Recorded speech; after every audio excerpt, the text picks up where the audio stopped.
just now. You know what I didn't do? Did you redo the restream? No. Uh-oh. Let me update the restream. Why don't you stop us real quick? Test. It's the stream is working. I've just put a test into the box, so it's coming from Twitch into it right now.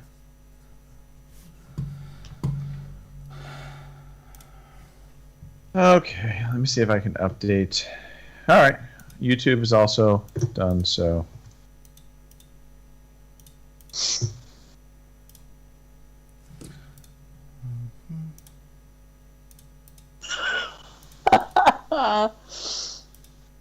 We really are. We really are what? Having a good time.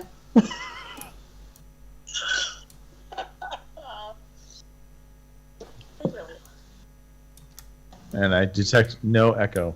Having a good time. Woo! I could have swore I've heard that before. I know, it's like deja vu. All right. Echo. I stopped it in case you were trying to listen to the mic. Yeah. Oh. All right. Not be long.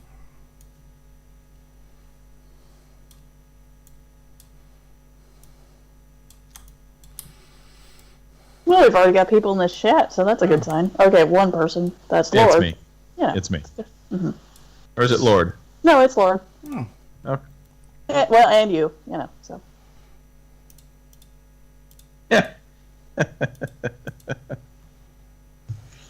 I'm sure Boomer will show up. Now watch I say that, and he doesn't show up. But, yeah. That would be the proper way to handle it. Mm-hmm.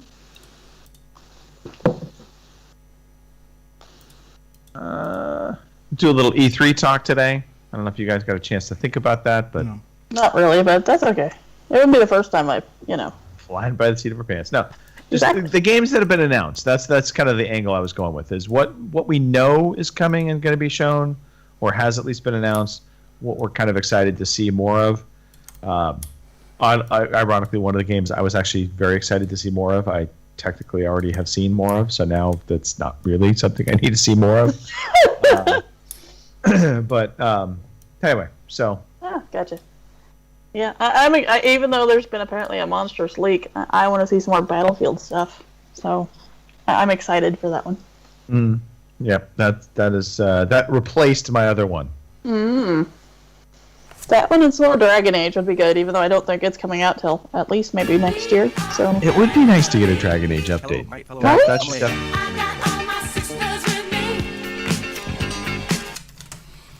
Well, I can tell by your dancing that that's okay by you, kid. Yeah. Yep. And I think I can place this thing over here. It's not too awkward for you? It is. The size of it is awkward. Gotcha. And then I'm Fiddle. gonna need to do a little bit of Fiddly. fiddling around. Fiddle with my Back Okay. and fingers. fiddling. Just be gentle. Saying. Yeah, so let me do that, and we can do this then, I suppose. And silence my phone.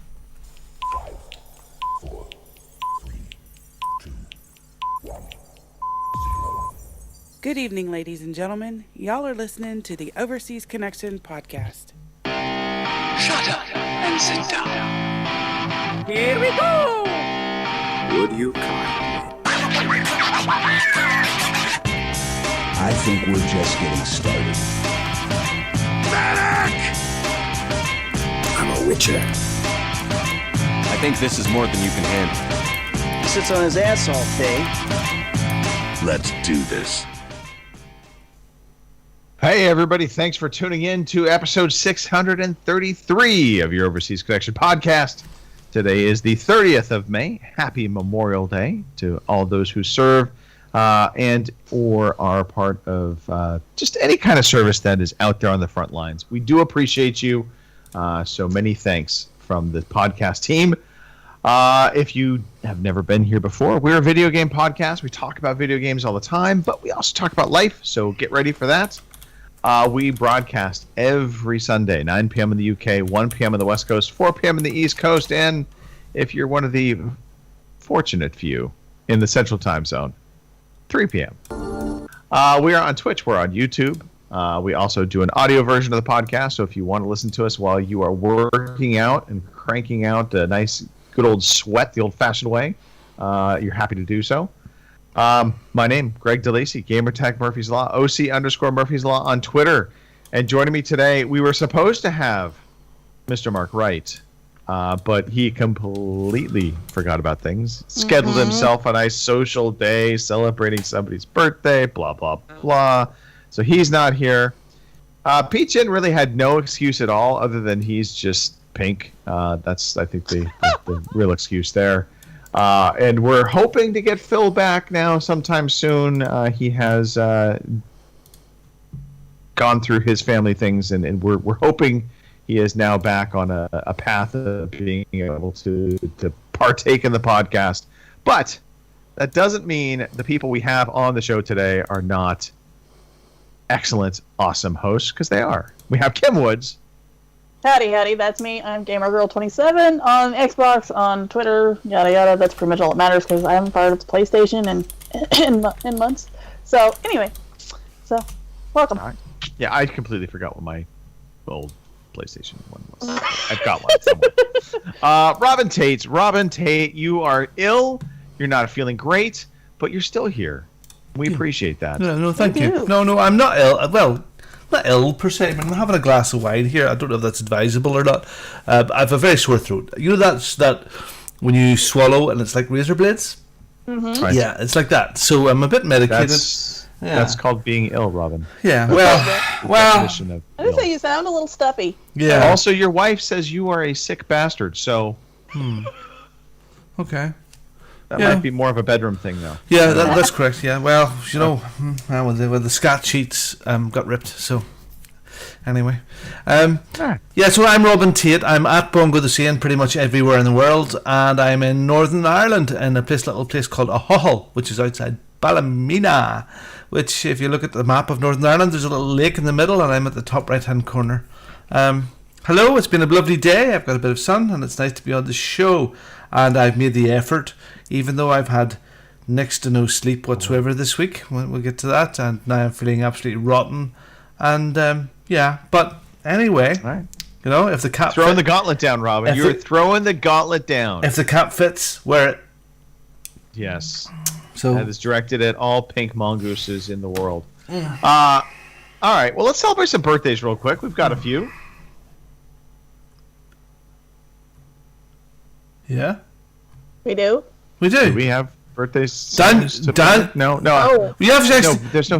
you know, you have to mention. You got birthdays, you It's old true. man.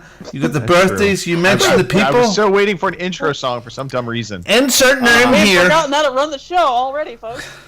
God, man. It's the kind of show it's going to be, apparently. All right. First of all, we want to say happy birthday to Mark Wright's son, Jay, who is celebrating his birthday today. That's technically why Mark is not Is here. it not tomorrow? I thought it was tomorrow.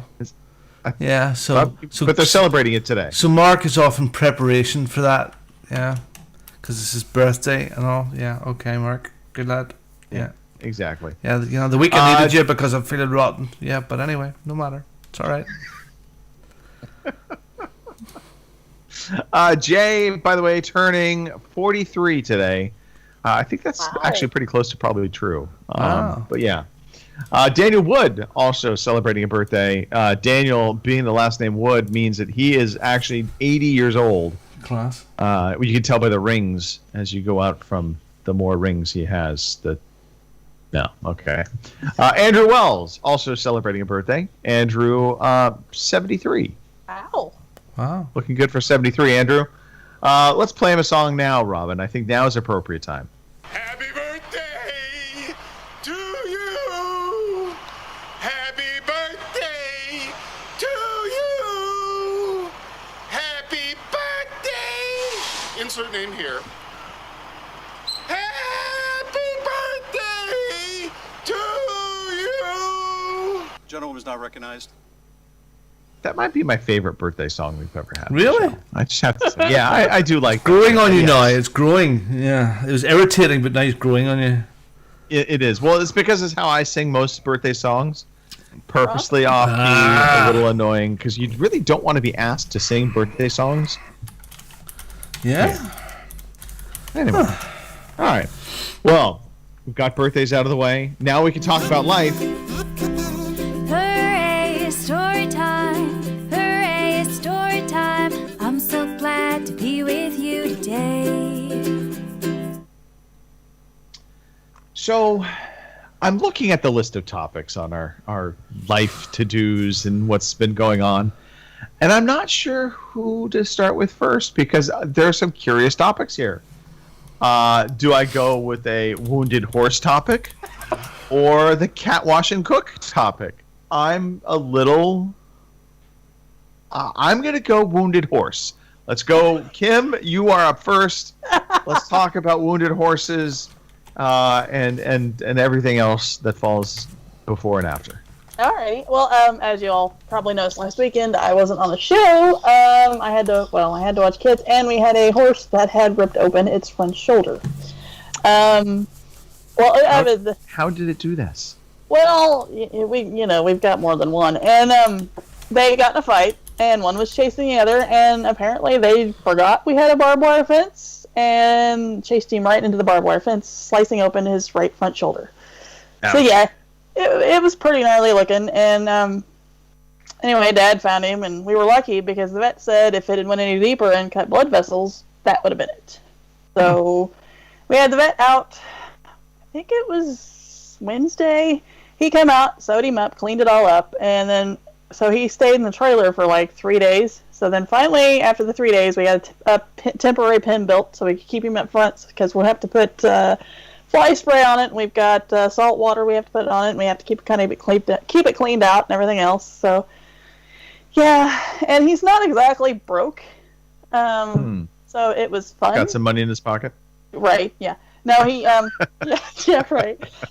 No, he's a bit wild. So, yeah, my brother and sister-in-law come down to help Dad move him out of the trailer, because Dad's like, oh yeah, he'll be fine, because Dad had been handling him pretty much since the thing happened, and yeah, they both almost end up running into a shed head first, and he stepped on Dad and my brother at least once, and oh yeah, it was fun. So my anxiety was pretty much right through here all last weekend until we finally got him put in the pen.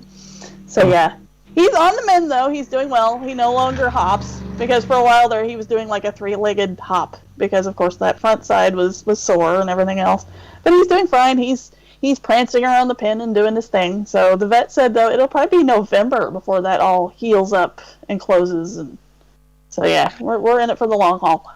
There's so many things here. Mm-hmm. One, I never really think of horses as having, like, grudges or being, like, angry towards one another. Like, I know horses could be mean towards, humans. They don't want you to ride on them. They buck you off. But the whole thought of just horses having a grudge against one another in the pen and then like literally getting into like the full-out brawl is kind of scary, comical, all in the same breath. Well, it wouldn't be a big deal except they aren't castrated, so they have all this extra testosterone running through them, so that tends to stir them up, and there's a female out there, so she doesn't help the situation, so they're a pack animal. Women always at the center of problems when it comes to fights. Yeah, this is what Dad says. And, of course, they're a pack. So there's a pecking order. There's the one at the top and then the one at the middle and yada, yada, yada. Well, the one at the top didn't like the one in the middle sniffing around his girlfriend. So one thing led to another. And, well, here we are. So, and the one in the middle, I'm assuming, is the one that got his ass kicked. Yep. So I've talked it over with Dad and my vet. And as soon as he gets a little more healed up, he's going back to the vet. And his testicles will no longer be needed, so we're gonna take care of him and all the other studs we have here because we have far too freaking many as it is, and yeah, so he'll get a little bit of an attitude adjustment, so we won't have these problems in the future. I'm very glad my parents never had that same kind of tact with me. Well, no, I can boys get out of hand. You are off to the doctor and you're getting snipped. We are taking care of that, yeah. So yeah, that was like I said, my anxiety was like way up here because all I could see is this horse flipping out and Dad having to go to the emergency room, or worse, the horse flipping out, hurting himself and Dad in the process. And yeah, at what point do you just say fuck it and just like off the horse? Well, I'm just curious. At first, before the vet showed up, we had one other guy who's been around horses come and look at him, and he says, even if the vet fixes him, he'll probably be lame, so you may have to put him down. But according to the vet, if everything goes well and he doesn't screw up, he should be fine and should be rideable after all this is said and done. So that was definitely something that was batted around. Was maybe this might be his last rodeo. So all these terms like batted around and castration. It's really made me uncomfortable, Kim.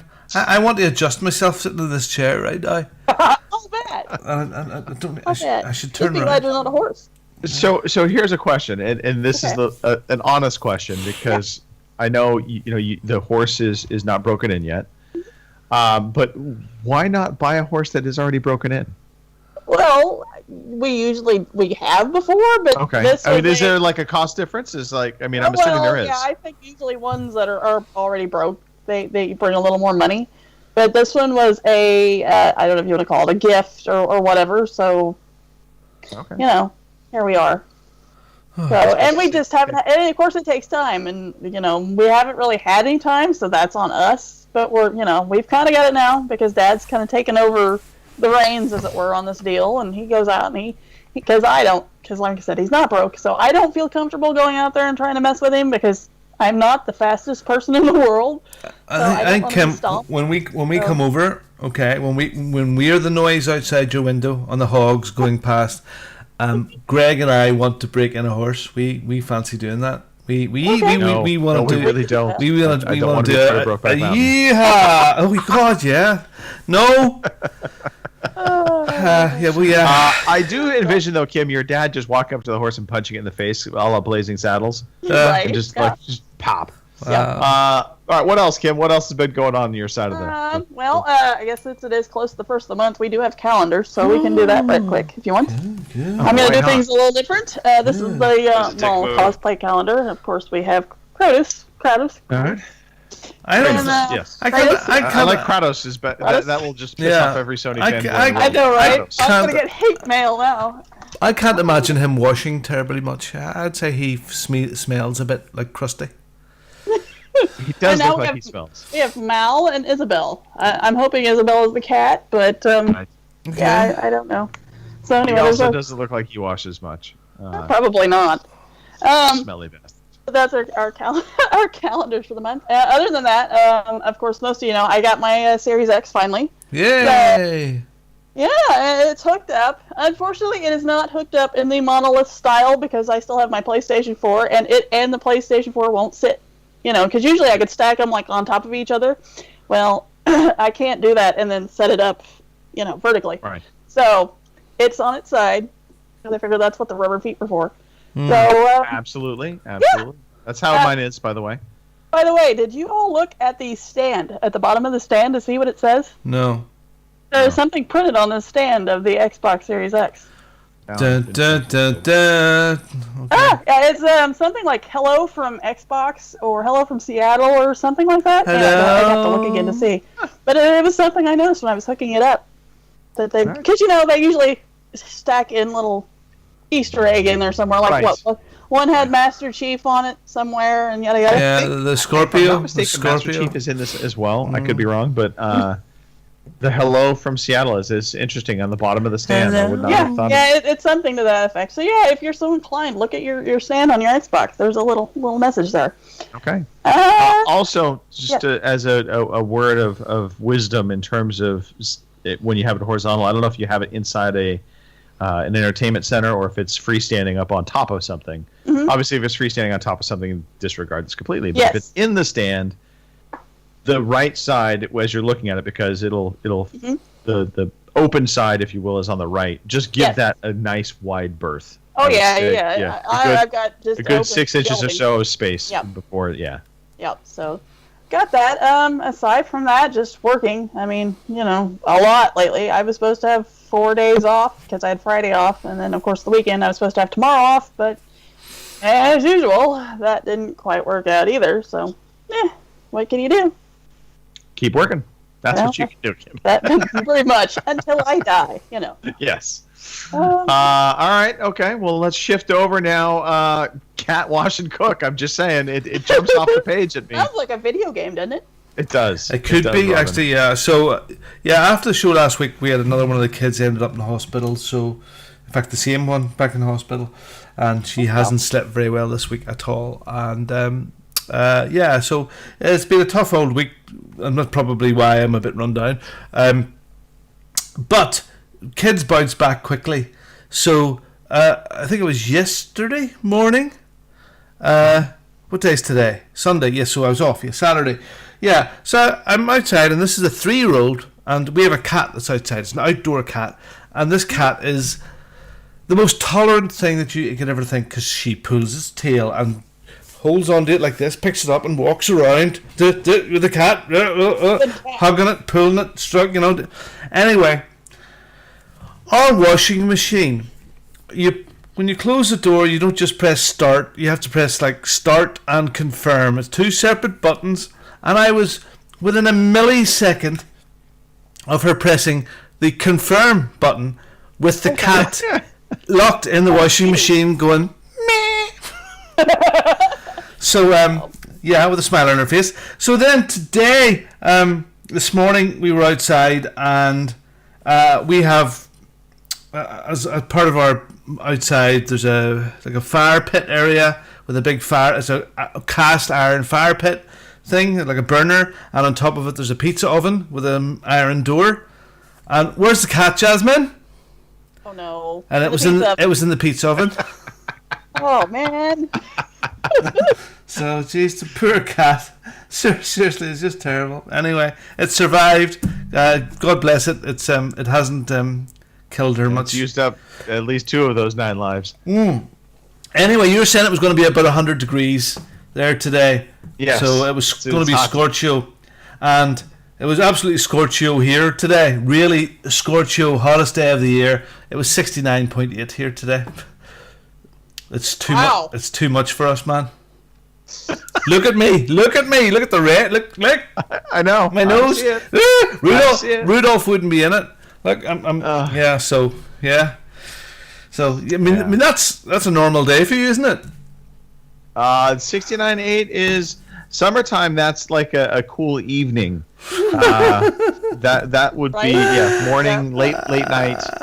Dear. Anyway, so I mean, just to put this in perspective, it will hit 100 degrees today at 5 p.m. And so it'll be 100 from 5 to 6. I think it was. We were outside at about 5-ish.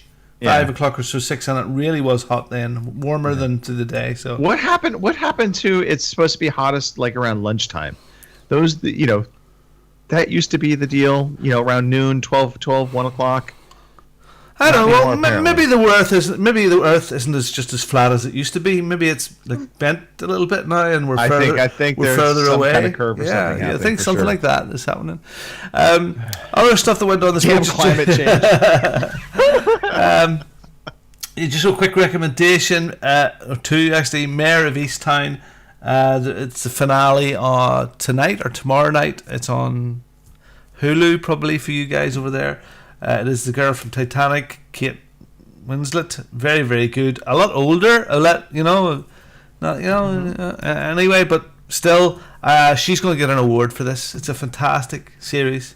Really good detective, small town, twists and turns, and there's a big cliffhanger or a big thing happening now. I can't wait for this last episode. So it's very, very good. Mayor of Easttown. Very, very good. Very interesting. And Joshua's home, and he just before I came out to the show, he started me on this thing called Modoc. So Modoc is Patton Oswalt, the little guy, wee small comedian fella. He was also in Agents of S.H.I.E.L.D. and all those. The movie The Circle, he was like the right hand man to the boss and all that sort of stuff. Anyway, it's a stop frame animation Marvel superhero type thing, but very irreverent. So Modoc is this big head. He's this massive big head, and his daughter has a massive big head, and his head is so big. Oh, I'll play the trailer. I've got it here. His head is so big he flies around in this hover seat. So he's like completely and utterly self-centered, unbelievably nasty son of a bitch. And he's married, but he has kids, and one of his kids is in a hover seat and one isn't. And it's rude. And he's like the superhero. In the first episode, he steals Iron Man's boot and all, and he has sort of minions, and it's very irreverent, and it made me chuckle tonight. So it's worth checking out if you like that sort of funny humor. It's good. MODOK. Is it on Disney Plus by chance? Hulu, I believe. There it is. Hulu. It's up on the screen now. Hulu. Okay. It's on Disney Plus. Yes, we watched it on Disney Plus. So, okay. So yeah, MODOK. It's worth checking out. It's very interesting. Cool. Yeah, it's a irreverent sort of thing. Okay, and the final thing that I did last night, years ago I tracked down Buck Rogers. And Buck Rogers to me was one of those TV series that I just loved. It was just fantastic, and it had those fantastic spaceships. It was around the time of Star Wars. It seemed that the tech seemed to be really, really good. And I went and bought the first season. Now, I always thought there was a movie, but there isn't a movie. It's just like a TV movie, like 2 episodes stitched together. But I bought the first series, and I watched the first 2 episodes of the TV movie last night, later on. And I realised why I really enjoyed it so much, and it's because of Colonel Deering, which is Erin Gray. Yes. I'm sorry, Kim. Sorry about this. But yeah, I think she was a childhood fantasy of mine. Oh God, yeah. That she was sort of as well for me. Lycra, not Lycra, whatever the type of suit it was like a satin one piece. Everything was yeah. So, but Gil Gerard, I don't know what else Gil Gerard done apart from he's done 2 seasons of this. Our Buck Rogers character. But it is bloody woeful. It's still an standard def. It's muddy looking. Is not good. Judith, I put it on, and Judith going, you know what, Robin? You've went down in my opinion of you. You usually watch this really sharp, edgy science fiction stuff, and what is this? This is crap. Yeah, it was like Heart. It's like Heart to Heart. The acting is absolutely terribly woeful. But I think it's worse than Heart to Heart for the record. I do think it's actually worse, which is. It's a stretch. Unfortunately, I was watching it going, do you know what? I'm really pissed off watching this right now because fucking Mark's in it. And Mark's pissing me off. Tweaky. Anyway, so, yeah. So Tweaky, Mark and his bloody headphones. And that's right, you know. So, yeah, Buck Rogers, it is fun. It's good to watch. It's good, you know, it's a laugh.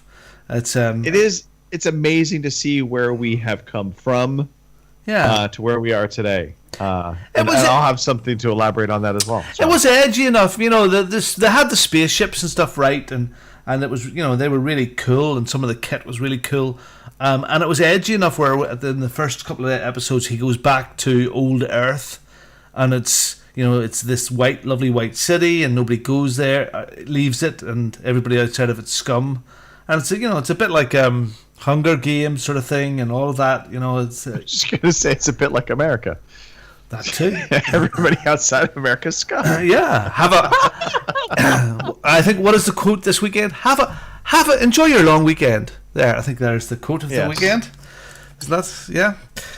All right. So yeah, that's kind of lots of stuff work wise. Busy. Did I buy anything? Got new glasses. Any more rice ball shakers? Mine still haven't showed up. They haven't shown up. I got a rice ball shaker and you didn't. Yeah. Okay. So I will transition to this. So I did attempt to use the rice ball shaker. My wife warned me, though. She's like, you probably need Japanese sticky rice. And I was like, the long grain rice we just cooked up, that might be sticky enough. No, it wasn't. It wasn't. It was a moment of hilarity, though, loading the rice up into the little rice ball shaker. Because really my mode of thought was, why in the hell would anybody go through this to do this? You make the 3 little tiny. I mean, they're not even. They're like that big rice balls. They're like a little popper, and I'm like, so it's a sushi thing. I get. I do realize that, but I don't eat a lot of sushi, so I'm like, what would I do with a rice ball shaker? So you're saying my balls are too small? Yes, your balls, they're definitely on the small side, Robin. Although, weirdly... 3 of them. I am an oddball. And then, just speaking of kind of where we've come, you know, where we've come and now where we are. So yesterday we went wine tasting, bought way too much wine. We came home with about 2 cases of wine, which was kind of crazy. But the story here is there's a winery that we go to called Driven. We love. They make fantastic red wines, really good. But the motif of their winery is they have a whole bunch of old, broken down cars that just they're rusted out. Wow. They just kind of line up That's the like my area. backyard. Anyway. Probably, yeah. So it's a bit purposeful, but some of them look like they just got fished out of the lake. But also they have an old mailbox and then an old actual telephone booth, the kind you would go in and you would close the door. And I'm looking at that and I'm laughing and I'm like, I wonder how many kids would actually know what to do with a telephone booth. Like, if you said to them, go try and make a phone call, would they know what to do? My guess is no. I think you're right. I think they would struggle a little bit. But it was no offense to the youngins, but there's some interesting things from our past that when you looked at it, you'd just be like, what the hell? And then this, of course, got us in the conversation of VHS and beta. And then my father, who was way ahead of his time, or behind the times, however you want to look at it, he decided instead of investing in beta or VHS, he was going to invest in laser discs. Wow, that's cool. And so we had a Laserdisc player, and I was so angry as a child because there was only one video store in the entire area that had Laserdiscs, and it was like the worst selection of movies you'd ever seen. And so it proved to be a bad investment. Although now, ironically, if he had held on to it, and we'd held on to all those Laserdiscs, they're probably worth a ton of money. Yeah. It's funny. I watch. I love a bit of TikTok in bed, and I was watching. There's a TikTok came up. Yeah, no, TikTok in bed should be a thing. Yeah. Kinky. Yeah. A teenager about 15, 16, and her mum, and she was mostly at her grandparents' house or something like that, and she was using the rotary phone, and the kid was like picking it up, going, "What do I do with this?" And she says, "Yeah, can you hear a dial tone? A what? A what? Yep. Yeah, and just had no idea. Again, not so long ago, I handed Charlie, my 15-year-old, you'd think he'd know, my Walkman to put a cassette tape in. What? Where does it go? What? Inside? You open that up and let me. They don't know they're living, these kids. It's funny. It was my brother and sister-in-law's 25th wedding anniversary this weekend, and we were around there for this afternoon for a while, and we were talking a wee bit about this and how little we had when we all came up. I mean, again, I don't want to sound like an old fart, but it's only in the last 20 years or so that we've all started to have luxury lines, luxury items. Oh yeah. I mean, I remember, again, old fart. I remember my father bringing home our first colour TV. I remember I was in the car. Yeah. I remember watching him carrying it down the street. Into the car. I remember the old black and white with big. You just had remote controls over there long before. Do you know what we thought? We in the UK, we thought the highest technology that we would aspire to from America was something that seemed to be like pure magic. The clapper. The clapper just it never came over here, and everybody wanted it. Yeah, you're probably better off for that. Interestingly, I think back to so I also had watched Back to the Future 2 over the weekend. Oh wow, and that would be now, wouldn't it? Well, it was. Sorry, say that again. Didn't he go back to 1997 or he went forward to? No, he went forward to 2015. Okay, flip me. So here was the interesting things, and I think about Back to the Future 2, and I'm going to compare it to Star Trek. So Back to the Future 2. In 2015, they had like all kinds of craziness. It looked like a cyberpunk world. On 80s steroids, hoverboards and things like that. Basically, all kinds of tech that has not really ever come to fruition. But then I think about Star Trek, and if you think about back in the day, Star Trek, they had the flip phone communicators, and they were like, "This is the future," and they were right. I mean, that was the flip phone. We had flip phones, and those were communicators. And then it's funny how we think about how we portrayed the future in some of our entertainment, and how it is some of it come to be, some of it not so much come to be. Yeah, but you imagine those aliens in Galaxy Quest that watched all those television programs from Earth to learn about it. It's kind of scary that could be the reality, right? Yeah. Anyway, so moving on real quickly, I joined up with Fraser Moores into a BattleTech League. So this isn't really video game stuff yet because we haven't played any official games yet, but they set up a BattleTech League with the Seal podcast group, and I decided to take the plunge on that, which means I will be doing some PC gaming because that's the only place I have that particular game on my PC. So we'll see how that goes. Fraser thinks I'm going to have an advantage. My take on that is probably not because I haven't played the game in forever and a day. But why? Because he's like a disabled Canadian or what? Well, he is a disabled Canadian. Yes, this is true. All Canadians are technically in the fragile state. But it's because I have knowledge of the BattleTech universe and the different machines, because there is kind of standardized mechs and the different armaments and weapons and how you load them out. So I don't know. He sounds like he's taking you for a patsy, man. I think he might be. He's he might be setting you up for a fall. If he puts money down, if he wants to put money down, you know, fine, right? He's really good at it. Oh, totally. He's hustling. So I did watch 2 movies that I want to talk about real quickly. Okay. One I had seen on Amazon, and I'm a big Bruce Willis fan. I really like Bruce Willis, and so I was like, you know what? This movie Breach, I hadn't heard about it. I think it came out in 2019 or 2020, somewhere in there, and I was like, interesting. Okay, well, let's give it a shot. Let's worst decision of my life. Oh, no. This is one of those movies where the actor took a paycheck, and as soon as they got into the movie, they were like, what the fuck did I sign up for? It had to be the worst movie. It was more or less alien/zombies in space. Wow. Just absolutely the worst. Pigs in space. Yeah. I watched it all over my lunch on Friday, and I probably lost some brain cells over that. I literally might be stupider for having watched it. It was just that bad. It was horrible. My goodness. Now, the thought of you being stupider. Pleasantly surprised. Smartass. Pleasantly surprised by Army of Dead on Netflix. Okay.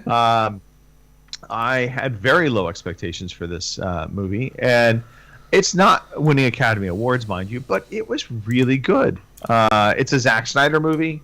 You could see some of his influence in the direction of the movie at times. I laughed a little bit because some of it didn't necessarily fit with the movie.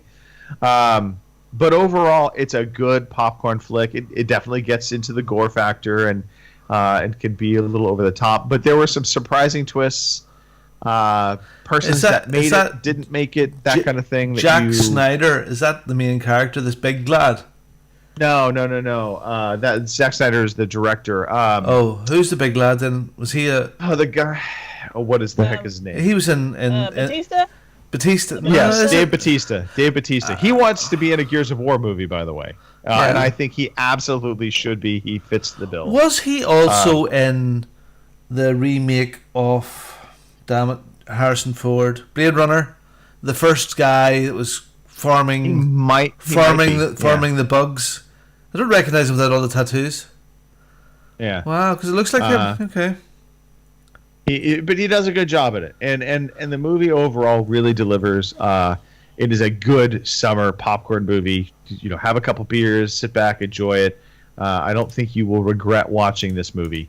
Avoid Breach at all possible. Yeah. I think I almost watched that one once, and I don't know why, but I didn't. So now I'm kind of glad I didn't. Yeah, so. It was incredibly bad. I was shocked at how bad it was. Yeah. Anyway, all right. That's enough about life. Let's get into some video games. Okay. That would be really good to play some video games, wouldn't it? It would be. Gonna play the game, boy. You gotta play it right. I also like that. I do as well. Good old Kim. Kenny. Yes. Kim, we have a new month coming, and We with do. that come more games that we will get as part of the paid services that we love and hold dear to our heart, and then claim Indeed. we get these games for free. Let's talk about those. Alrighty. Your games with gold for June are The King's Bird, which is available the 1st through the 30th. Shadows Awakening, which is available the 16th through July 15th, which I picked up like 2 months ago. Anyway, Neo We Geo appreciate Battle your Coliseum. sacrifice, Kim. We appreciate You your are sacrifice. welcome. Well, I just bought Black Sad the other day, so I'm sure it'll show up on Games with Gold like next month. So anyway, Neo Geo Battle Coliseum, which is available June 1st through the 15th.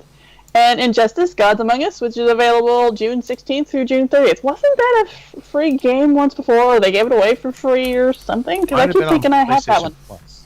Maybe. Alrighty. Speaking of PlayStation, for your PlayStation Plus games for the month of June, we have Operation Tango. I'm assuming that has nothing to do with ballroom dancing, but who knows? That's for the PlayStation 5. Virtua Fighter 5 Ultimate Showdown for the PS4, and Star Wars Squadrons for the PS4 as well. Boy, that was a hard word for me to say. Easy for you suddenly. to say. Yeah. Right? Twitch Prime games for June. We have Batman, the Telltale series, Newfound Courage, Lost in Harmony, BFF or Die. That sounds dangerous. Spit Kiss. Don't know. Also sounds dangerous. Right. Mugsters, a Bomb Slinger, which ends June 11th, a Mana Spark, which ends the 18th, and Frog Climbers, which ends June 25th. And last and certainly not least, because, yeah, okay, we got one of those too. We have your Stadia Pro games, if there's anyone out there still playing with their Stadia Pro. We have Chronos, Before the Ashes, MotoGP 20, The Legend of Heroes, Trails of Cold Steel 3, and Blue Fire. What that is. And then we have your Epic Games Store till June 3rd. You can get Among Us. Not a mongoose, Among Us. So there you go. Those are your free games for the month of June. It'd be way better if it was the Mongoose. I know, right? We needed Pete on here to say that one. So. Yeah. Someday. Yeah, where was Pete? Was Pete gravely sick? Was he tonight? Was he gravely ill? Was he? No, he's just an a-hole. Was He's he- like, I'm too tired. I've got that. He's got excuse after excuse. He literally is earning the Pink Mongoose title. Just saying. We're gonna start calling him the Pink Lady. That's what we're gonna start calling him. Yeah, well, Mongoose Boomer has now joined the show, and Awesome. and an even more wonderful twist. He's actually wearing mongoose sunglasses. So great to have you, Boomer. Star of the show. All right. Well, let's talk about some of the games that we have actually been playing. Robin, I assume you have continued your Mass Effect. Yes, and duty Assault. duties, and duties. And do you know what? Greg was right last week, and everything I said stands true. No, absolutely not. So I have just today. When we came back from my in-laws. I came out here and I was just on the last mission, the Ilias mission, and I went and finished it up, and I killed Saren and blah blah blah.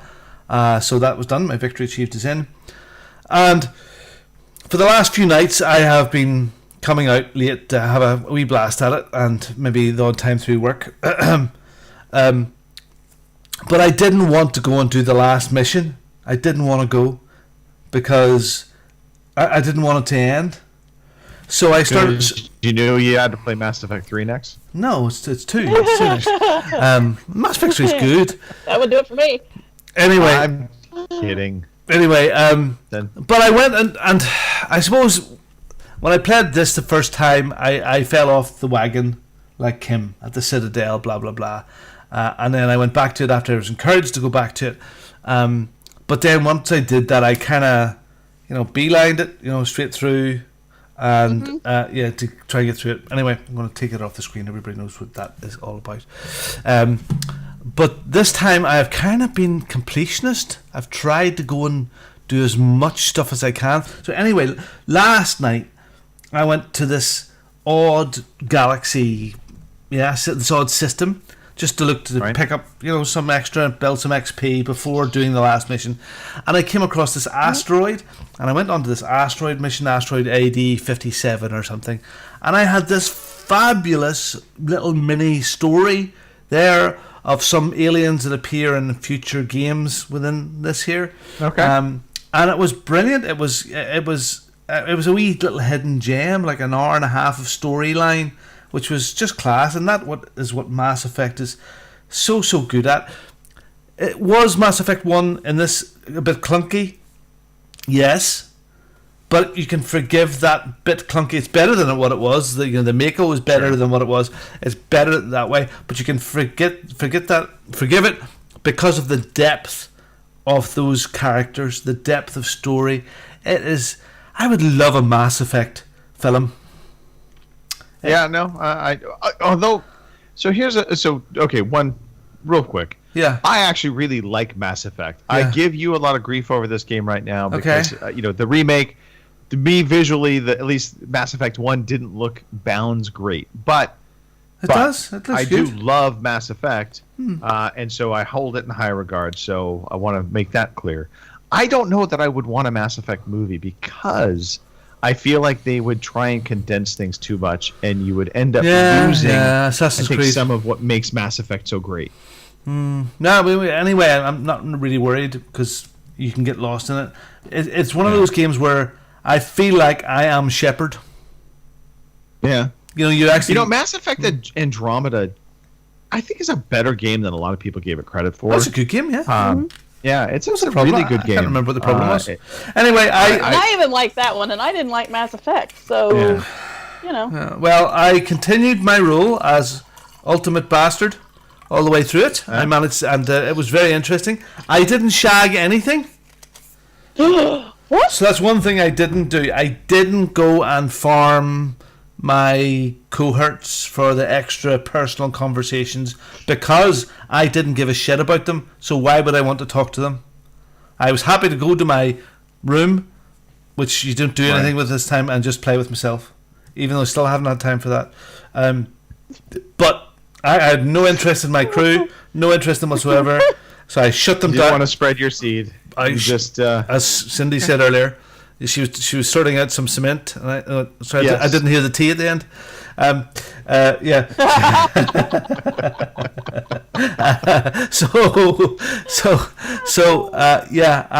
it was good because the achievement popped for being, I think it's 75% good or 75% bad. But I think the lovely thing about playing it this time around is I do have vague memories of it before, and I remember playing the other games, so you know where the story's going. So so it makes it interesting going through it as you know what's going to happen there somewhere. Now, there's one crew member that you lose, and I've done the opposite this time than I did before, and the last time I did it for purely eye candy reasons, that I wanted to keep that person around, but I didn't. I kept the other person, and that person worked out quite well. So yeah, it's really good. Interested to hear people that have never played it before, that are going to it fresh. It's what is it? So there's 10, what is it? It's 2021. That's 11, 12, 13, 14-year-old kids could play this. It'll be interesting to see how many people that actually is. You know what I mean? Because I feel like a lot. Well, one, the people that are picking this up are going to be, are you saying I'm old? I think. No, I'm not trying to say that. You are, but I'm not trying to say that. It was a dick move. I just wonder, if it's not nostalgia playing a large part in the reason for picking this up. I wonder how much, how much attraction this has to a gamer, a young gamer like a Charlie. Would Charlie really be playing this? And Joshua, I said to him today, I just finished that. Your son, you really have to play this. It's a real treat. I try to think of other games that have a story that good, like it's Portal 2 maybe. But some of the other stuff is, Portal 2, again, if you think of Skyrim and stuff like that there, it leaves a lot more to the to the player, where your shepherd character is formed and you sort of fill his shoes. Anyway, it doesn't matter. Different strokes for different folks. I am thoroughly looking forward to starting Mass Effect 2. Oddly, I went to continue on tonight. It does that odd saving thing. I remember that the first time as well. I went to continue, and it throws me back at the save point, back at the beginning of the final battle. But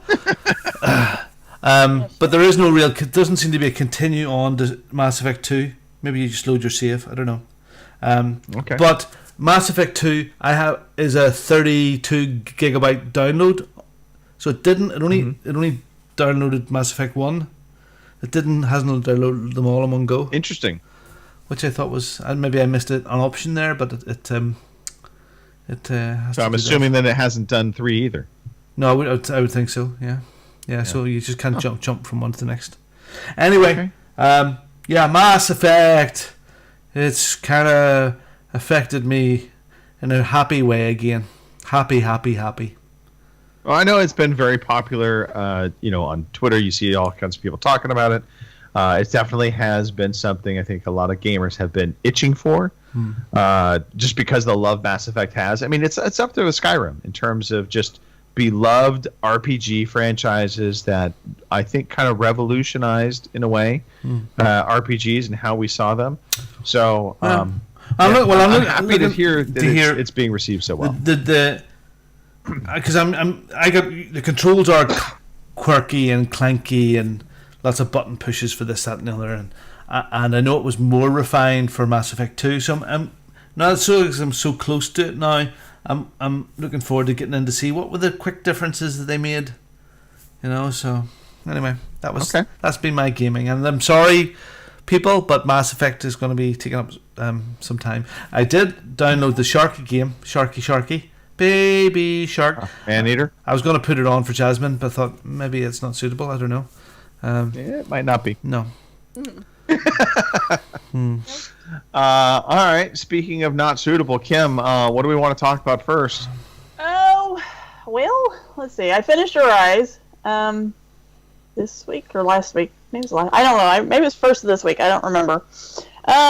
Anyway, I finished that. I've got a few little achievements, like stupid little ones, like jumping on water droplets like 1,000 times, or jumping on lily pads like 100 times, and they give you an achievement for that. So I might go back and mop those up because they're relatively easy, or I might not because I'm just kind of ready to move on. So there's that. Let's see, what else did I play? Some more Super Lucky's Tale on the Switch. I'm trying to finish that thing out. I'm kind of in a finishing game mood, I guess. I don't know. So I'm working on that, right? So, and with the Switch, it's easy because I can even play that when the little ones are here, and as long as I pay attention and they're not killing each other, we're all good.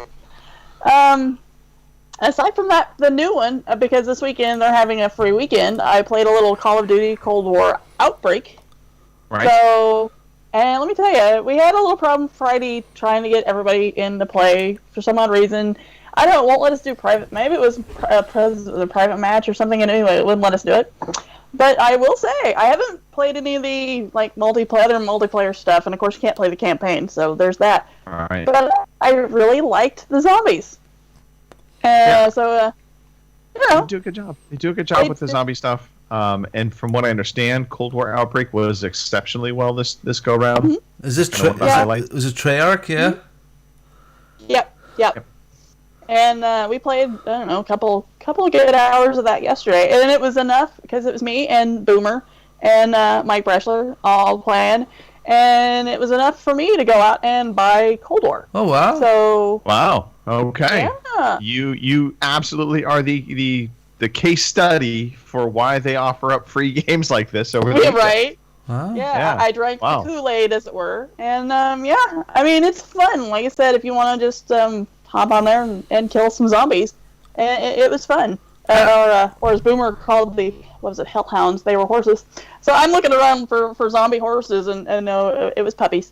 So, sorry, Boomer. But no, it was fun. So if you haven't, it goes... No, okay, hold on. We got to back this up a second. Okay. You were looking for hellhounds, but they were hell horses. But then Boomer you thought they were horses, puppies? but no, come to find... Yeah, but no. Well, they're hail hounds, but boomers seem to think they were horses. And then we're looking, and I'm like, no, those aren't horses. Those are hail hounds, and I call them puppies. Because when you play Call of Duty and you call in the dogs, we always call them puppies. Right. So, yeah. Understood now. Understood. Yeah. I thought you were just murdering small puppies, defenseless little cute things. Well, It's like the new side of you, Kim. I tend to mutter a lot of things, but that's the point. But it's good until the first. So Boomer if you haven't, insists they were horses. For the I record. know. I Yes. think he needs to clean his glasses or something. I don't. Yeah. Okay. But if you're interested in playing, Cold War, or at least the multiplayer part of it, and like Outbreak, it's free till first. So, Okay. give it a shot. Give it a shot. Were you able to buy it at a discount, or was it full price? Just out of curiosity. Because I paid full price because I was originally just gonna get like the Xbox One version, but they've got a what do they call it? The next gen cross gen Upgrade. thing. Right. Yeah, for like $70. So that's what I ended up getting because apparently I guess you buy the Xbox One version, it will upgrade it, but you don't get all the fancy textures and all that shit. And I thought, well, I've got the 12 teraflops, I might as well use them. So I went ahead and spent the extra $10 and You've got got the Marketing at its worst. Yeah, your floppies. Right? Floppies. But okay, here's my thing about the Xbox Series X and all the extra fancy stuff that goes along with it. For 1 terabyte hard drive, it does not take very long to fill that. No, it's thing. crap. Well, especially when you buy Call of Duty. Well, Mass yeah, Effect. right. Because that just for the free weekend, it was 185 gigabytes. Yeah. But it upgraded like my Valhalla and all that with the fancy textures and all that, and yeah, that 1 terabyte went like way quickly. Yes. So So what you can do to alleviate that, there's a couple things you can do. One, obviously, you can go out and buy the extra high-end SSD card that plugs in right to the back of it. It will sync right up to the internal hard drive, and you won't have any performance differences. But you can plug in external USB drives. yes. So just like your Xbox One X, you can do that with the Series X or Series S. The difference here is if the game is designed specifically for Series X, so to get all of those high-end texture packs, that kind of thing, you need to run that off the internal drive. But what you can do is transfer the game to the external drive and just hold it there. And then if, let's say you're going to come back to it later on in a month or something, you just pull it back over.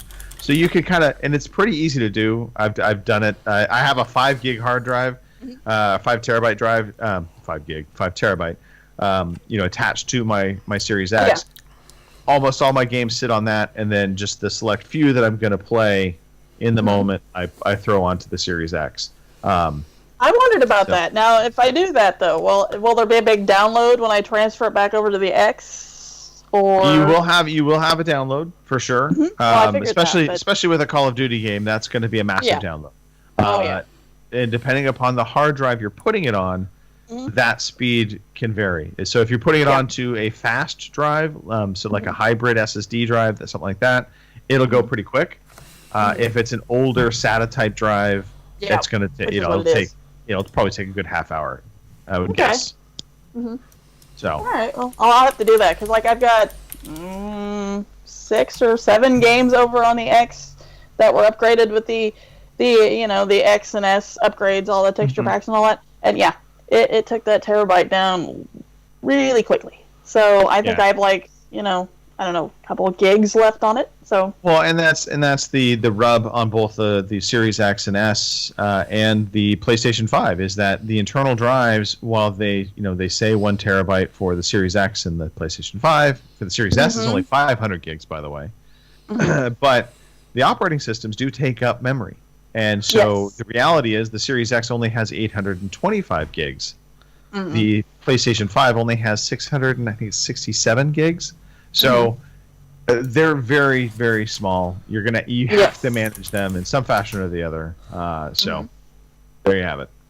Yeah. So that's what I've been playing. So yeah. All right. Awesome. So what was Mark playing there? I see he was playing stuff. Mark Wright was playing the Slacker game. And what was and Pete Chin? He was playing the Pink Slacker game. Phil. Phil was the semi-slacker. Richard Webster was doing stuff, wasn't he? Just straight up ghosted. And Nicole Radusky? Too good for us. Mike Chin. The non-pink version. And the real Defoe. Who? Yeah, flip me. Okay. Disaster. Speaking of which, if you'd like to apply for the post of pod show host, let us know. Absolutely. All right. Cyberpunk, continuing to play through this game. My love for this game is growing wow.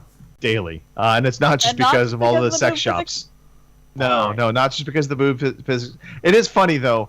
So I always laugh when you see these future depictions of the world in 100 years or so. It always seems to be a depiction of a lot of neon, a lot of like plastic, debauchery all over the place. So Cyberpunk has a unhealthy amount of sex shops within it, which is kind of comical. And then virtual bars where you can do almost anything in them type thing. So aside from that, I have really enjoyed it. It's interesting because the aesthetic of Cyberpunk is that over-the-top world. It's all the neon lights and all that stuff. But the story itself is so well done. And in the voice acting, the plot lines they feel very grounded. Like, I mean, I think you could take this and put it into a modern day detective kind of storyline and it would fit. It absolutely would work. Just a couple modifications here and there in terms of, some of the elements, but Get RC Gray, he could RC Gray could totally pull this off. Absolutely. But Cyberpunk 2077, I'm really blown away by the emotion of the storyline and the plot. I don't want to give anything away. Did it make you cry? Not that it'll make you cry, but the voice acting is convincing. There are emotional moments, and you hear the voice actors going through their lines. Let it go, Greg. Really get into the role play. If you feel emotion, get the emotion out. Yeah. No, but I will say this. I think I'm glad I went with the female version because of some of these emotional moments. I feel like it's how you identify. We're not judging. If you identify as a female cyberpunk, you're judging me. You look at me, judging me, looking at me, judging me all the time, judging me, looking at me. Oh yeah, up and down, baby. But yeah, no. So Cyberpunk has been fantastic, and on the Series X, like I said before. It's been playing fine. There's a once in a while a little, hiccup with something. The physics doesn't play exactly perfect, just like a Skyrim game or any other Fallout game I've played. I mean, you're gonna have that. I don't care, how great it is. You're gonna have a hiccup every now and again. So yeah, but the side quests, the main storyline, and the main storyline in particular has been fantastic, and that's what I've really been focused on. I haven't really been doing a lot of the side quest stuff, although I am going to venture into that. And I will just tell a tale of one side story that I went into, and it was dealing with a gang element that they were being cited by the police for potentially doing sacrificial offerings. So I tracked down a location and I go to it, and I literally just get my ass handed to me time after time by this one character. And the character was coming at me with the blade arms that you saw in that trailer we saw way back when, the initial trailer for Cyberpunk. And so I was using every gun I had, and nothing was doing it any good. And then I remembered I had a katana. And so I armed myself with a katana, and it was the absolute right weapon for the moment. And it allowed me to block all of her attacks. A banana, yes. Arm yourself with a banana or a katana. But the sword play worked out great, and it felt great. It didn't feel too clunky to me. And ultimately, it was interesting because I realized at that moment that there are times in this game where having the right weapon against an enemy does make a huge difference. I always thought I could just kind of blast my way through everything with certain guns that I liked, but there are times when that's just not going to be the case. I'm trying to see what Robin has up on screen here. Anyway, Yeah, he's got some crazy physics stuff going on. Oh yeah. But yeah, so Cyberpunk, absolute gem, loving it. And then I switched gears and I fired up MechWarrior 5. So I have had MechWarrior 5 on my PC for some time now. It didn't perform great on my PC. And I think that's partly because the CPU on my PC is a little bit older now. So, it was running at kind of a hiccupy 30 frames per second in the settings I had on it. And I was just, it just didn't wow me. I fired it up on the Series X. I was really pleasantly surprised. Really? It runs way really? smoother. On an Xbox? Wow. Well, it runs at 60 frames per second. And the other thing that I was really afraid of on the console versions was how they were going to handle, because MechWarrior games on PC have a lot of key bindings, different keys for turning the mech on, turning it off, weapon loadouts. And so I just was struggling with how they were going to handle that. But they kind of went the Elite Dangerous route of your D-pad is going to serve as a radial menu. So as you kind of go left on the D-pad, it opens up another menu, that opens up another menu. And so they managed to put in all of these different bindings off the D-pad, which frees up, basically the triggers and the bumpers to be weapon-based. Mm-hmm. It all worked well. And I was really pleasantly surprised. Now, MechWarrior 5 still feels very much like a dated PC MechWarrior game. I'm going to say to you, sorry, Titanfall looks better than this. Well, Titanfall does, I think, look better than this. I think, graphically speaking, Titanfall 2 looks better than this game. I'm not trying to say that's not the case. This feels like a 2000 PC mech game. It's not going to win any awards from me in terms of Game of the Year, that kind of thing. But for a MechWarrior game, it's good.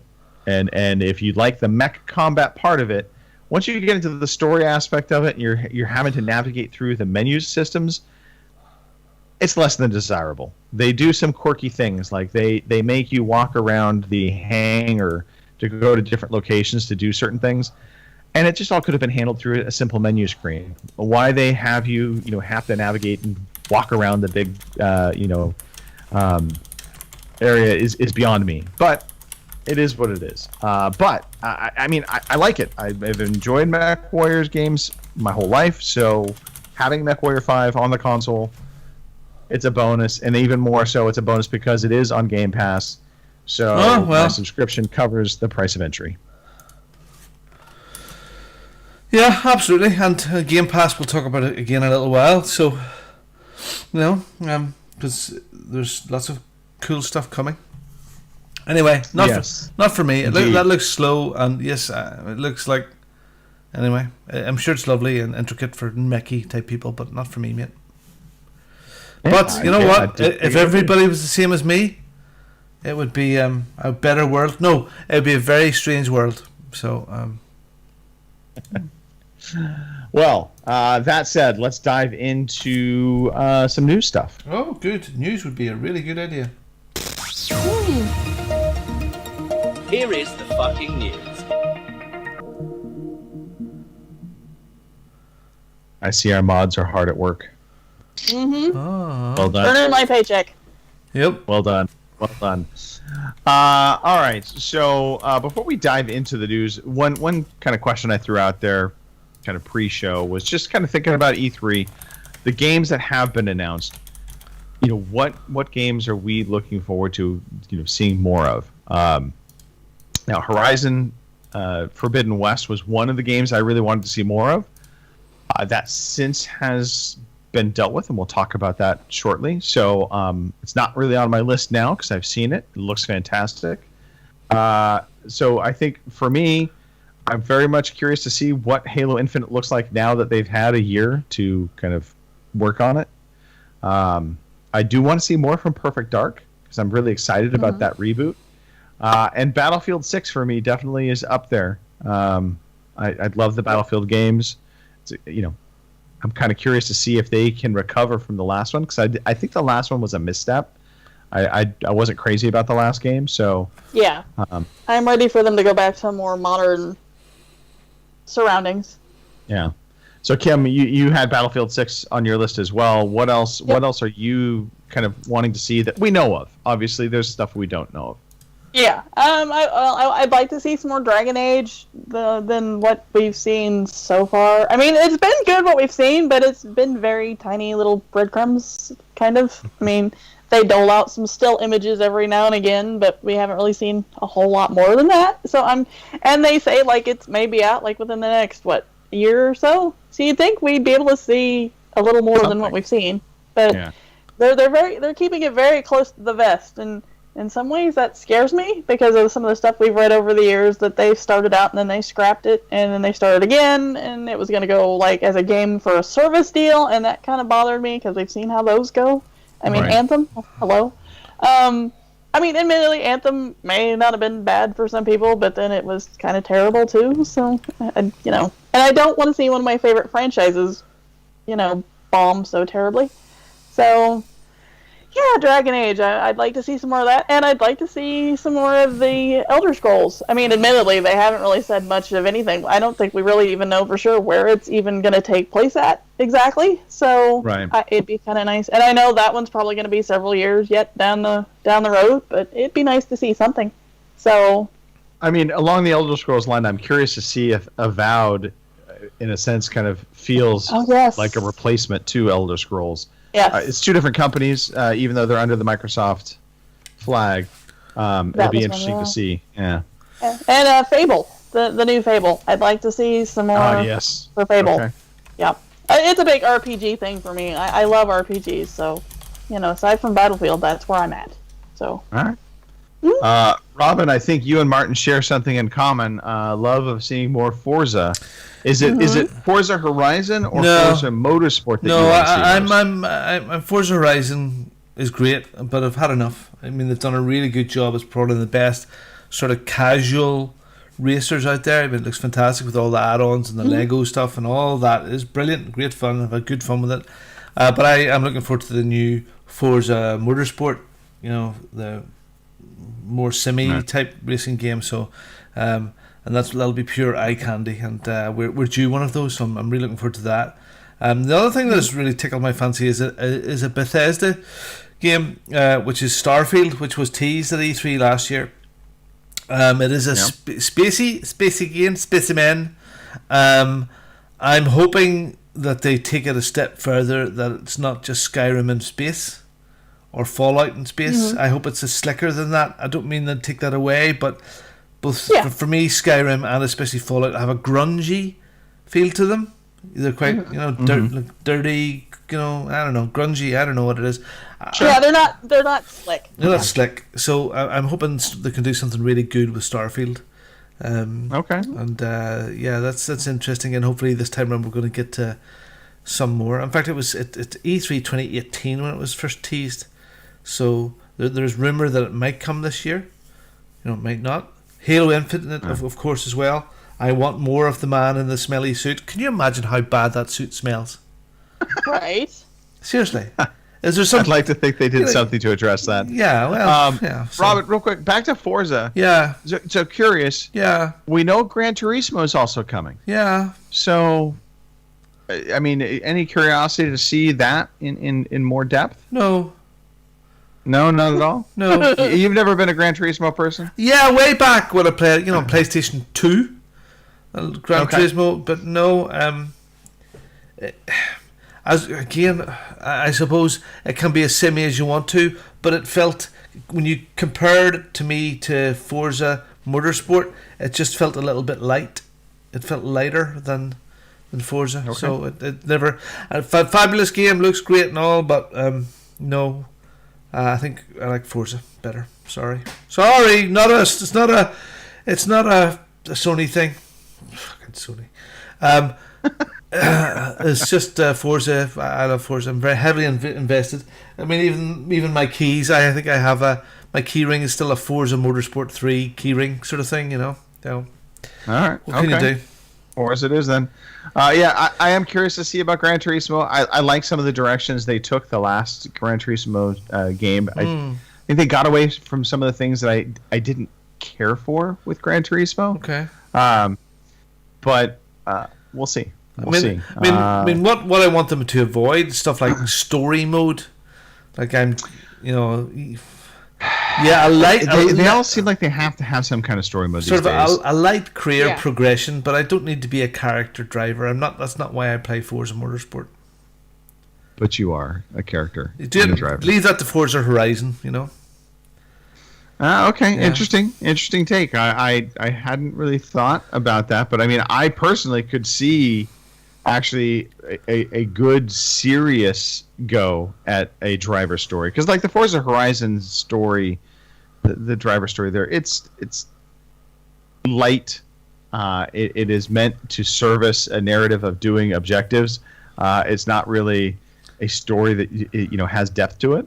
But I think you could do something, if you think about some of the great race movies we've seen of late, I think you could create and craft a really good single-player story to attach to a game. Like bringing their personal lives into it? Yeah, a little bit. Get it, make it, I think about F1 driver type, kind of narrative. There could be something there. I don't want to worry about emotions, Greg.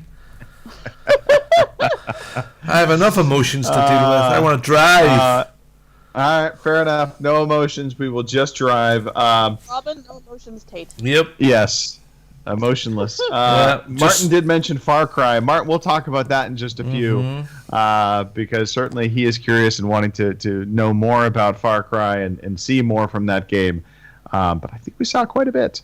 All right, here we go. Let's dive into more of the news. So we're going to start with some negative stuff, and then we're going to get into some of the more fun stuff. Okay. Because for a week, there wasn't going to be a lot of news, but ironically, there was some good news.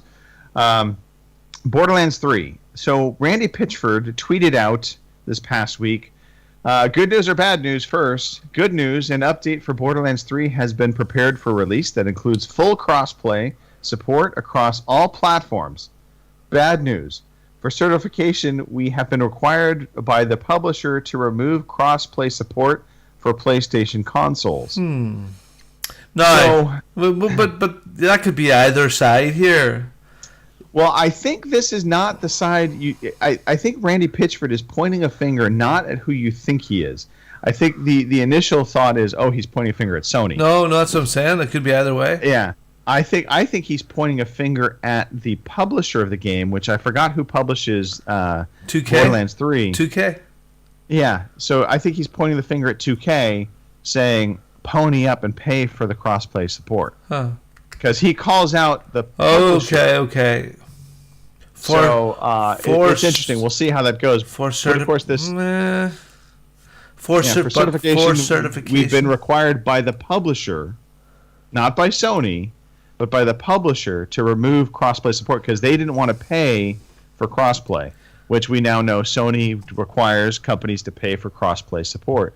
Well, it's one of three things. It's either Sony, Microsoft, 2K, or Randy Pitchford being a dick. 4 things. No one expected 4 things. Look, magic.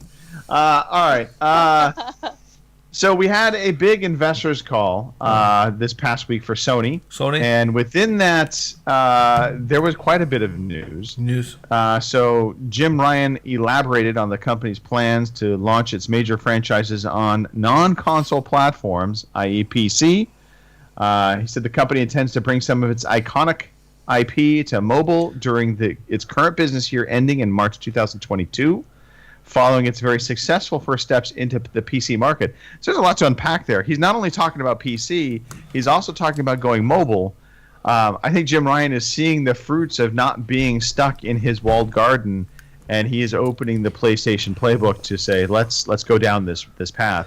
I think that is going to anger a lot of hardcore fanboys for sure. He said we're beginning our journey to take PlayStation first party IP off console. We started last year by publishing 2 of our games on PC, Horizon Zero Dawn and Predator, and both were very profitable and really had a very successful publishing debut. We will continue that in fiscal year 21, and we'll continue beyond that. So there's already been reports that Days Gone did very well on PC. That it's been received very well. So this is going to be interesting. And the rumor now is that Uncharted 4 is going to be the next game to go to PC. Wow. Which is interesting. Uncharted 4, you'd think maybe they'd do like a re-release of some of the old ones, but then this goes back into the whole PS3 stuff and programming. So maybe they just can't. There may be some barriers there.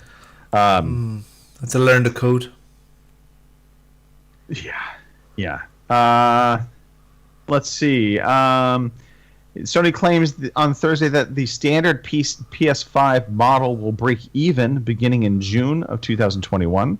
That's the disc-based version. And then confirmed that it intends to launch its PlayStation Direct online store in Europe in fiscal year 21 as well. What is that? What's that?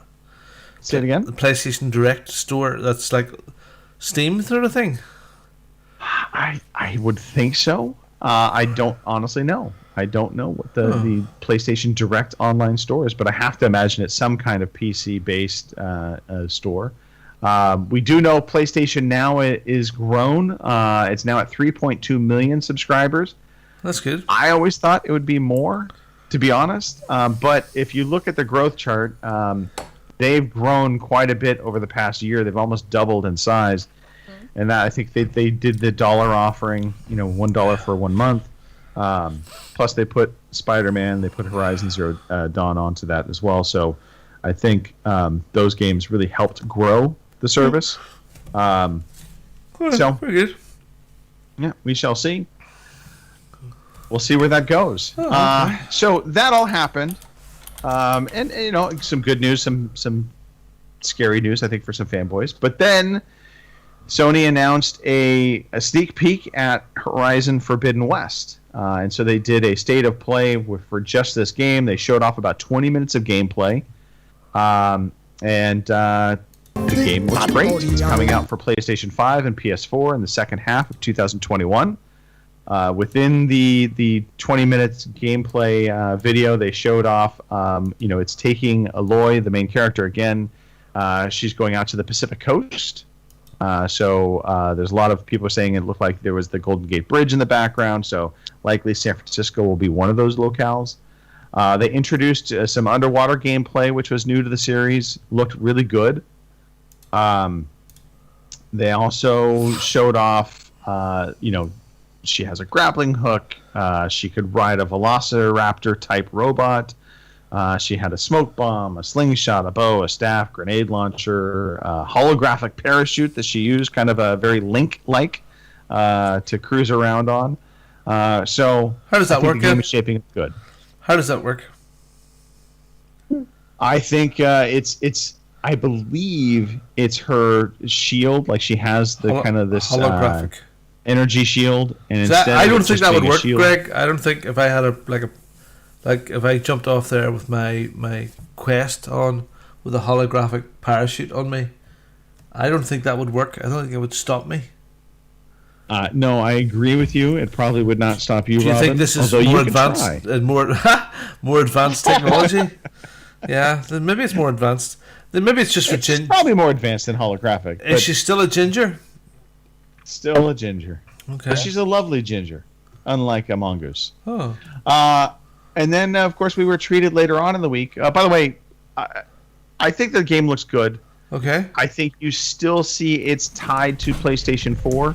All right.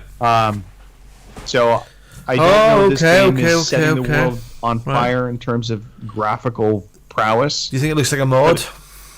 No, I think it looks good, but I think it looks like a game that is straddling last gen and this gen. Okay. So there's going to be upgrades and enhancements for the PlayStation 5 version. Nobody likes it when you straddle gen.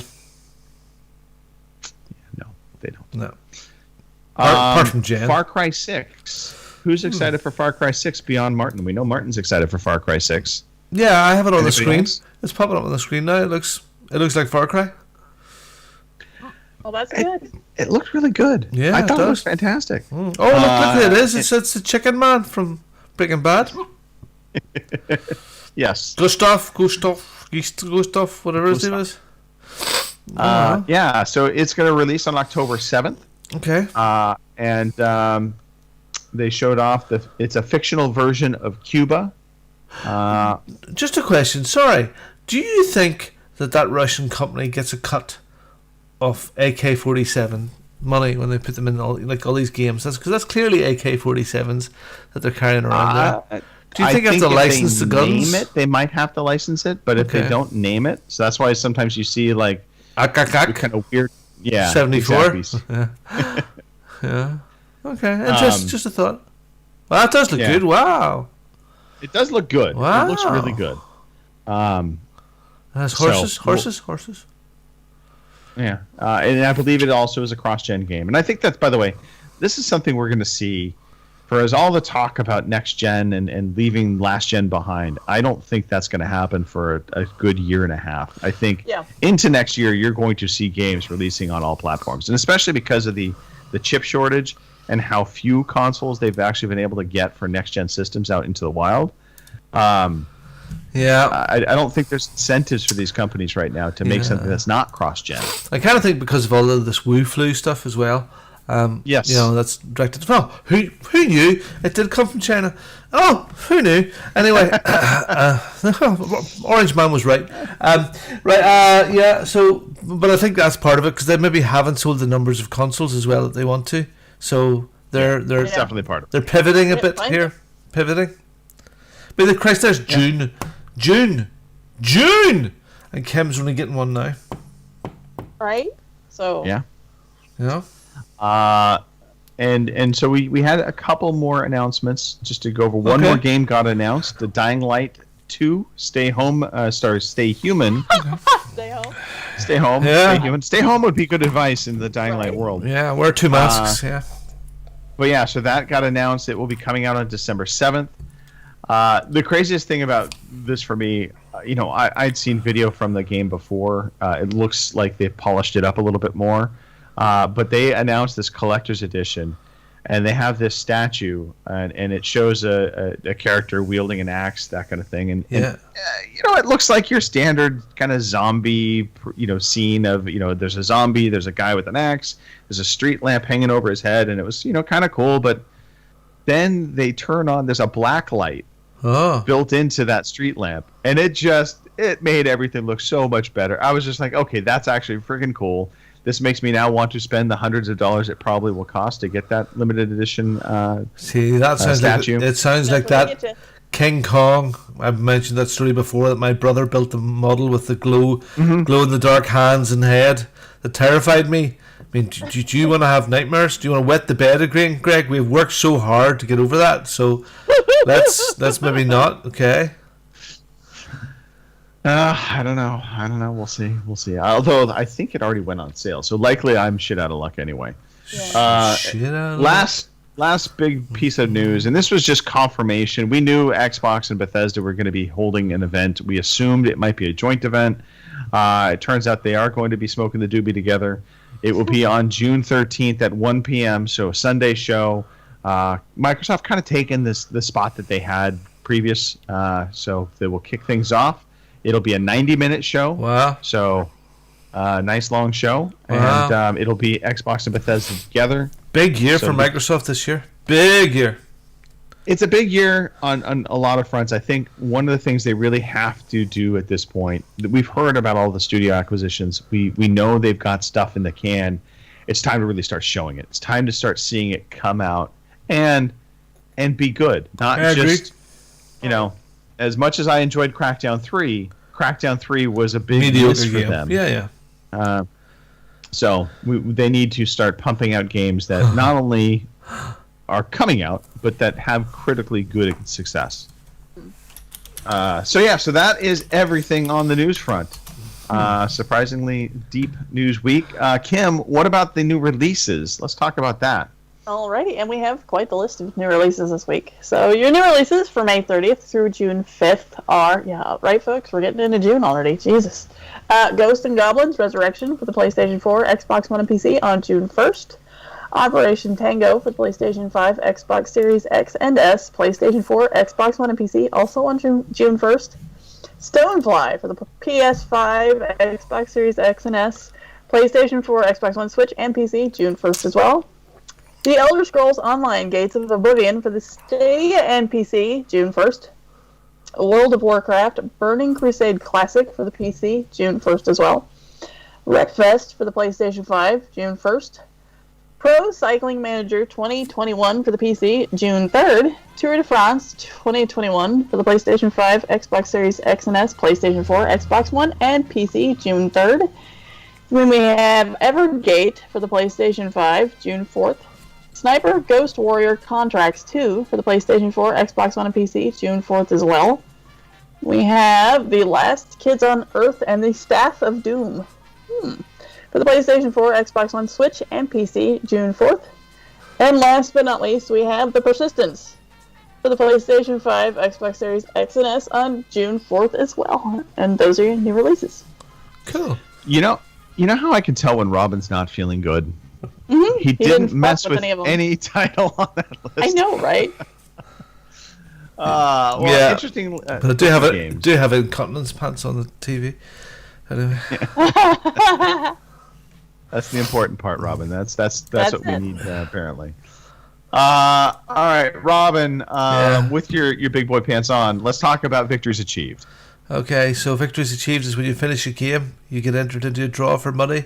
We'll be drawing it January, February, March, April, May, June, end of June, and you can win £15 and $20 just for finishing the game. At the get to the end of the game, you take a selfie of yourself and tweet it off to @OC_podcast or put it into your WhatsApp group. In fact, just on that point, if you want to be part of our very active WhatsApp groups, let any of us know and we'll get you entered into that WhatsApp group.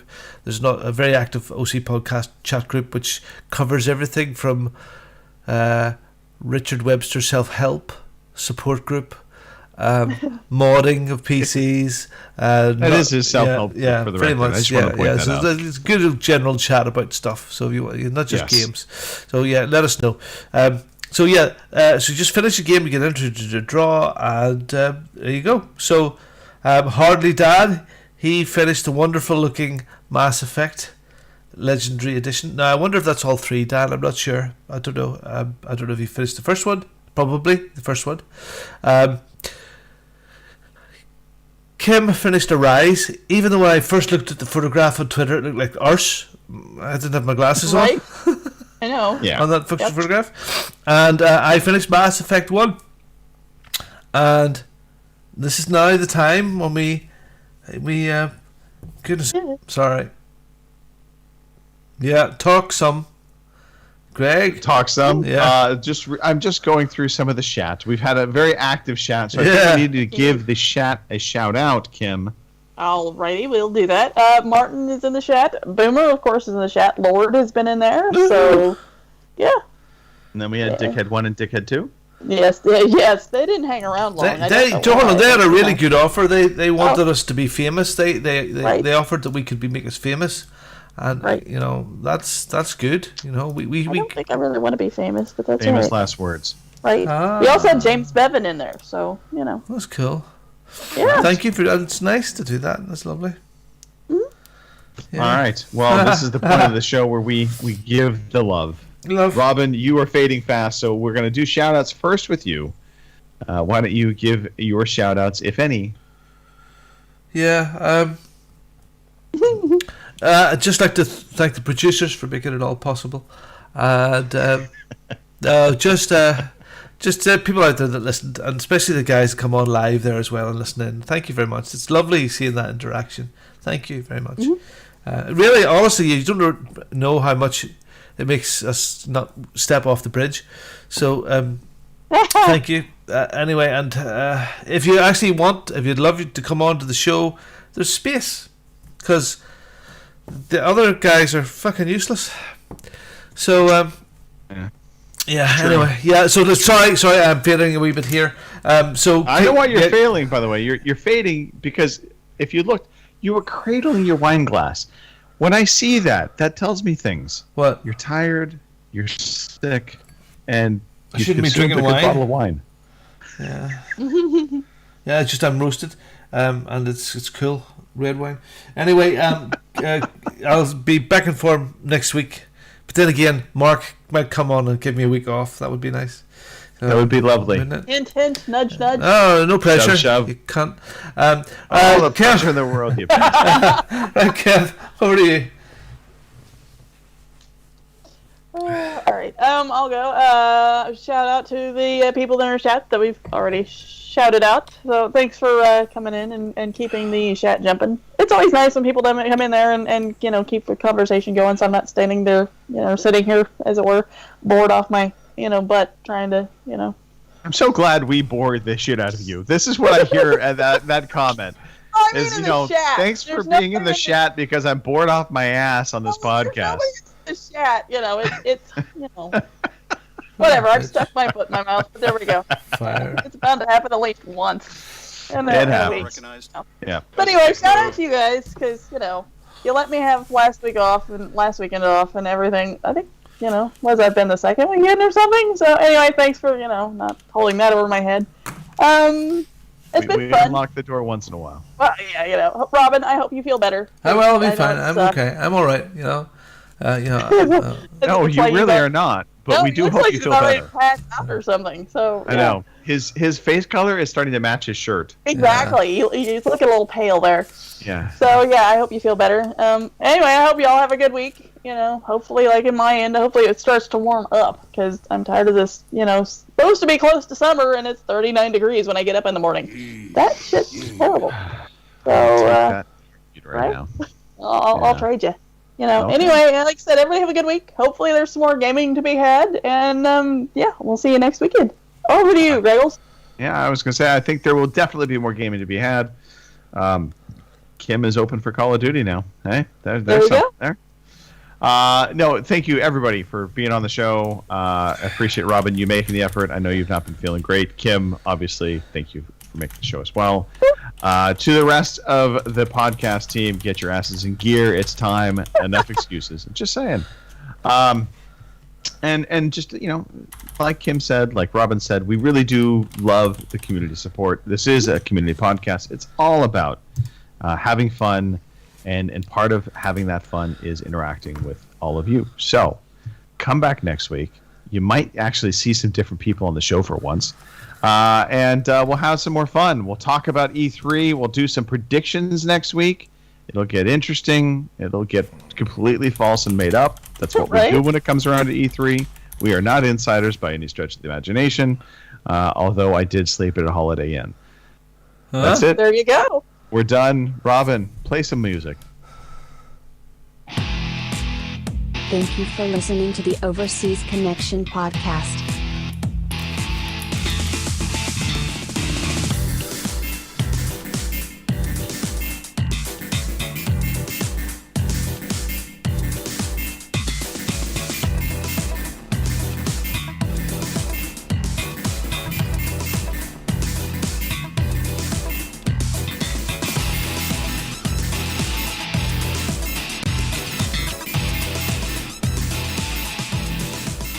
See you same time next week.